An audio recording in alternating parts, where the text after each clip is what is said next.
Movie के start होते ही एक मॉडल किम्बर्ली को दिखाया जाता है जो रियलिटी शो शूट करने के लिए वेस्ट वर्जीनिया के जंगलों में जा रही होती है। उस वक्त वो अपनी मैनेजर से कॉल पर बात कर रही होती है जो उसको लोकेशन बता रहा था। उसके सामने दो रास्ते आ जाते हैं। उसका मैनेजर उसको पेपर फैक्ट्री का रास्ता चूज़ करने का कहता है। वो उसी तरफ अपनी कार लेकर चल पड़ती है। उस रास्ते पर आते ही उसकी कार कट जाती है।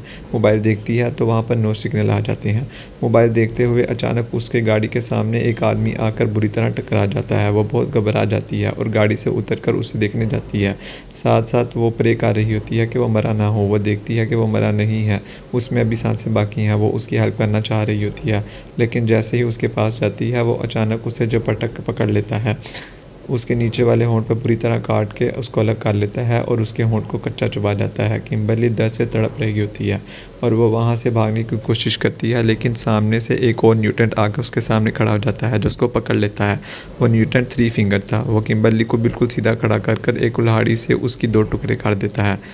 वो दोनों उसकी बॉडी को पकड़कर एक चले जाते हैं। ये बहुत डिस्टर्बिंग सीन था। इसके बाद रिटायर कर्नल दिखाया जाता है जिसका नाम डेल मर्फी था, उसको दिखाया जाता है। वो वेस्ट वर्जीनिया के जंगलों में एक रियलिटी शो होस्ट कर रहा था। उनके शो का नाम अपोक्लिप्स होता है। इस शो के अंदर 6 पार्टिसिपेंट थे जिनमें किम्बर्ली भी थी, लेकिन वो वहाँ पर पहुँच नहीं सकी क्योंकि म्यूटेंट ने उनको रास्ते में ही मार दिया था। माइकल नाम का एक लड़का आता है जो डायरेक्टर था शो का। उस वक्त शूटिंग के लिए सब रेडी हो जाते हैं, लेकिन किम्बर्ली वहाँ पे मौजूद नहीं थी। माइकल डिसाइड करता है कि वो उसके बगैर ही अपने शो को अपनी स्टार्ट करेगा। वो शो की सेकंड प्रोड्यूसर मारा को कहता है कि वो 6th कंटेस्टेंट बन जाए। वो इस बात के लिए एग्री हो जाती है। वो पूरे जंगलों में कैमरा फिट कर देते हैं ताकि सारे पार्टिसिपेंट पर नज़र रख सकें। वो साथ साथ पार्टिसिपेंट पर भी कैमरा लगा देते हैं। फिर वो शूटिंग स्टार्ट कर देते हैं।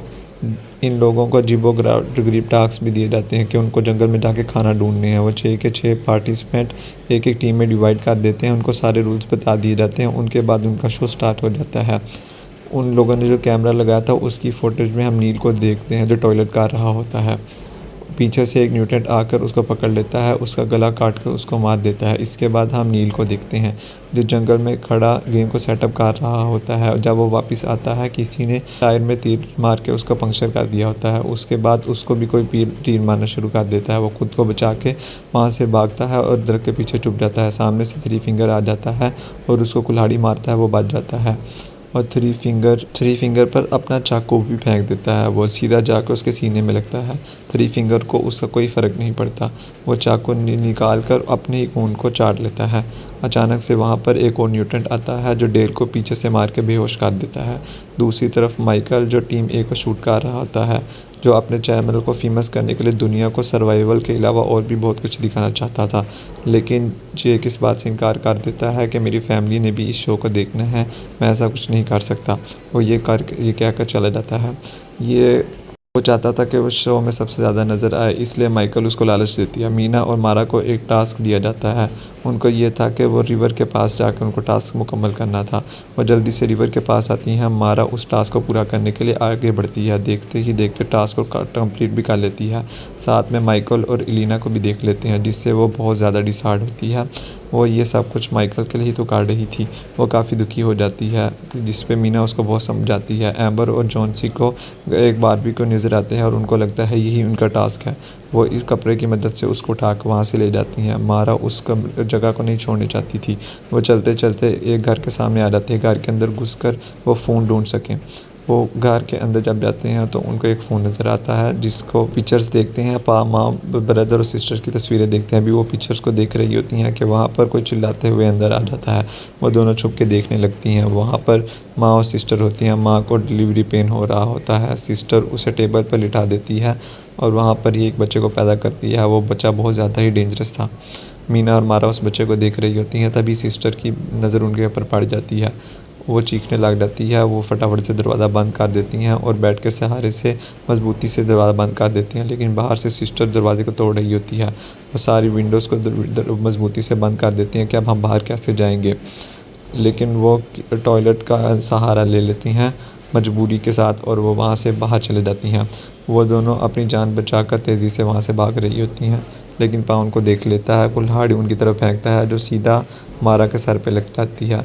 मीना उसको बचाने के लिए वहाँ पर नहीं रुकती। और भाग जाती है। पा वहाँ पर आकर मारा के सर से वो कुल्हाड़ी निकालता है और नीला के पीछे चला जाता है। मीना वहाँ पर छुपी रहती है और नीला के पीछे चला जाता है।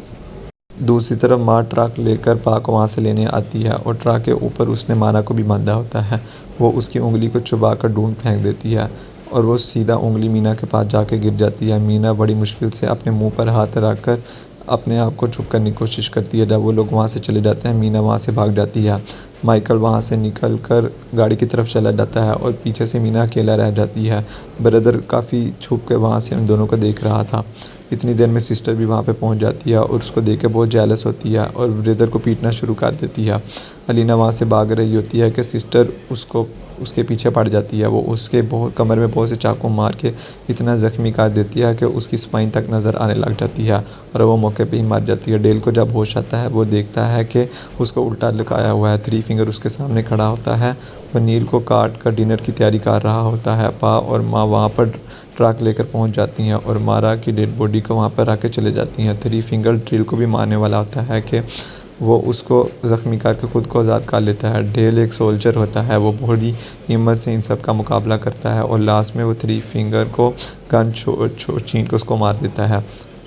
और माइकल वहाँ पर आता है। सब कैमरास को चेक कर रहा होता है। अचानक खुद ही गाड़ी चलने लग जाती है। माइकल सोचता है कि शायद नील उसको चला रहा है, लेकिन उससे पावर माँ चला रहे होते हैं और वो माइकल को पकड़ लेते हैं। वो बहुत ज़्यादा उसको मारते हैं, ज़ख्मी कर देते हैं। दूसरी तरफ जे और कैम्बर और बड़े मौजी से बारबी को एंजॉय कर रहे होते हैं। मीना बहुत घबराई होती है और बहुत ही वहाँ पे पहुँच जाती है। वो सब कुछ उनको बता देती है कि यहाँ पर हमें 1 मिनट भी नहीं रुकना चाहिए क्योंकि यहाँ पर बहुत डेंजरस काम हो रहा है। वो समझते हैं कि ये एक्टिंग का एक पार्ट है, लेकिन वो एक्टिंग ही कर रही है, लेकिन वो सच बोल रही थी। एम्बर की नज़र जब उस बारबेक्यू पे पड़ती है उनको पता चल जाता है कि ये किम्बरली का टैटू यहाँ पर बना हुआ है। वो समझ जाते हैं कि ये किम्बरली की टांग खा रहे हैं। ये देखकर वो बहुत डर जाते हैं और वहाँ से भाग जाते हैं।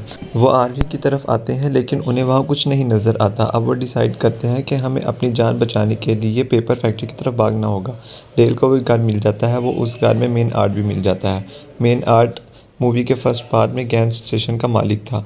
वो अपने ज़ख्मों पर टाँके लगा रहा होता है। मेन आर्ट उन म्यूटेंट्स के बारे में बताता है। वो उसे बताता है कि ये म्यूटेंट्स पेपर मिल से निकलने वाले केमिकल्स के वेस्ट की पैदावार है और जैसे ही उसे पता चलता है कि डे 3 ने थ्री फिंगर को मार दिया, वो उस पर अटैक कर देता है। वो साथ ही उसे कहता है कि थ्री फिंगर मेरा बेटा था। डेल वहाँ पे पड़ा हुआ डायनामाइट पकड़ता है और उसे मेन आर्ट के पीछे लगा देता है, जिससे बहुत बड़ा ब्लास्ट होता है और मेन आर्ट के टुकड़े टुकड़े हो जाते हैं। उसके बाद डेल उन म्यूटेंट से लड़ने की तैयारी करता है।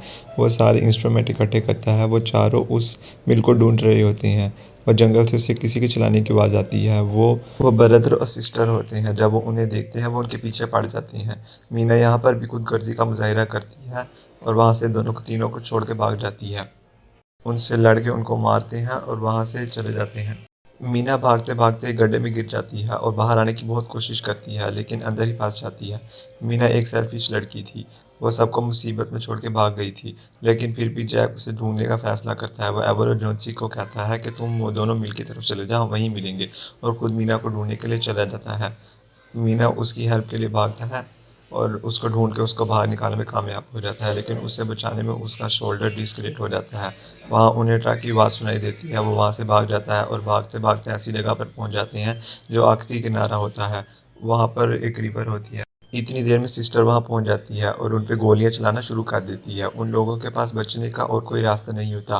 वो रिवर में कूद जाते हैं। एम्बर और जॉन्सी भाग रहे होते हैं और जॉन्सी एक ट्रैप में फंस जाती है। एम्बर उसे बचा रही होती है और वो खुद भी इस ट्रैप में फंस जाती है। और इतनी देर में पा और ब्रदर भी वहाँ पर पहुँच जाते हैं। पा उन लोगों को पर निशाना बना रहा होता है कि वो ब्रदर को मौका देता है। ब्रदर एक ही तीर से उन पर वार करके दोनों को मार देता है। मीना और जैक बड़ी मुश्किल से पुल की तरफ पहुँच जाते हैं और वहाँ पर एक अलमारी से उन्हें एक स्केलेटन मिलता है जो छोटी बच्ची का होता है। मीना उसे देख के बहुत डर जाती है और वो सोचती है कि ये बच्ची भी इन म्यूटेंट से बच कर यहाँ पर छुपी थी और इंतज़ार करते करते वो वहीं पर मार गई।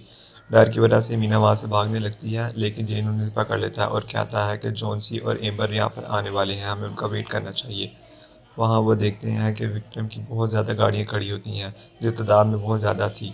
वो वहाँ पर उनकी आर्मी भी खड़ी थी। माइकल की मुसलसल आवाज़ें आ रही थी। वो दोनों बचाने के लिए उसको आगे बढ़ते हैं और जब जैक आगे जाता है तो देखता है कि माइकल लाइव आ रहा है और माँ उसे बड़ी बेरहमी से मार देती है। इस पे वो समझ जाता है कि ये एक ट्रैप था। अब वो गुजर चुका था, वो ट्रैप में फंस चुके थे और वो उनको पकड़ लेते हैं। मीना जब होश में आती है वो देखती है कि किसी ने उसे डाइनिंग टेबल के सामने बांधा हुआ है और जैक को भी सामने लटकाया हुआ है। टाइम उस फैमिली का डिनर का टाइम होता है। वो डिनर्स करने से पहले ब्रेक आ रहे होते हैं। ब्रदर ज़बरदस्ती मीना के मुंह में खाना डालता है और यहाँ पे हमें पता चलता है कि वो फैक्ट्री ही उनका घर होता है। मैं एक ग्राइंडर के अंदर बचे हुए बॉडी के वेस्ट पार्ट फेंक देती है। वहीं डेल उसे चुप कर देख रहा होता है। डेल बाहर आ जाता है और उसकी मूवमेंट से आवाज़ पैदा हो जाती है जिससे उन सबको पता चल जाता है। आवाज़ सुनते ही वो उसे ढूंढना शुरू कर देते हैं। डेल ब्रदर और सिस्टर को अपनी ट्रैप में फंसाता है और उन दोनों को डायनामाइट से उड़ा देता है। अंदर मीना खुद को आज़ाद करने की कोशिश कर रही होती है। इतनी देर में डेल वहाँ पहुँच जाता है और वो उसे आज़ाद कर देता है। उसके बाद वो जे को भी खोल देता है। वहीं पापा और माँ भी वहाँ पहुँच जाते हैं और अपने बच्चों को टुकड़े टुकड़े देखकर वो बहुत ज़्यादा पागल हो जाते हैं। वो डेल के ऊपर बहुत ज़्यादा तेज़ से वार करते हैं, लेकिन वो एक स्ट्रॉन्ग इंसान था। माँ उसकी तरफ हथियार फेंकती है जो उसकी गर्दन से लिपट जाता है और वो उसकी गर्दन पूरी काट देता है। बहुत ज़्यादा ब्लीडिंग होती है। मौके पर उसकी मौत हो जाती है। मीना बड़ी मुश्किल से उस मिल से बाहर आ जाती है, लेकिन गलती से जैक उस ग्राइंडर वाले रूम में चला जाता है। माँ और पापा भी वहाँ पहुँच जाते हैं और ज़बरदस्ती ग्राइंडर में फेंकने की कोशिश कर रहे होते हैं। मीना जैक की चीज़ें सुनाई देती हैं, लेकिन अब वो उसकी हेल्प के लिए जाती है और पा के बरकत पे बाइट करके उसको उखाड़ देती है और कोई चीज़ मारते हुए वो ग्राइंडर में धकेलने की कोशिश करता है, जिसकी वजह से उसका एक हाथ कट जाता है। एन वक्त पे माँ उसे बाहर निकाल लेती है। इतनी ही देर में टेबल लीवर खींच देती है, जिसका लकड़ी का लोग वहाँ से मूव करता हुआ उन लोगों से टकरा जाता है और वो सीधा ग्राइंडर में गिर जाते हैं, जिससे उनका कीमा कीमा हो जाता है। मीना और जे के कार में बैठ के वहाँ से चले जाते हैं। लास्ट सीन में हमें दिखाया जाता है कि थ्री फिंगर अभी मरा नहीं होता, वो अभी जिंदा होता है। जो डी फार्म बच्चे को फीड कर रहा होता है वो भी मारा के फिंगर से। इसके साथ ही मूवी एंड हो जाती है। प्लीज़ हमारे चैनल को सब्सक्राइब, लाइक और शेयर कीजिए। Thank you.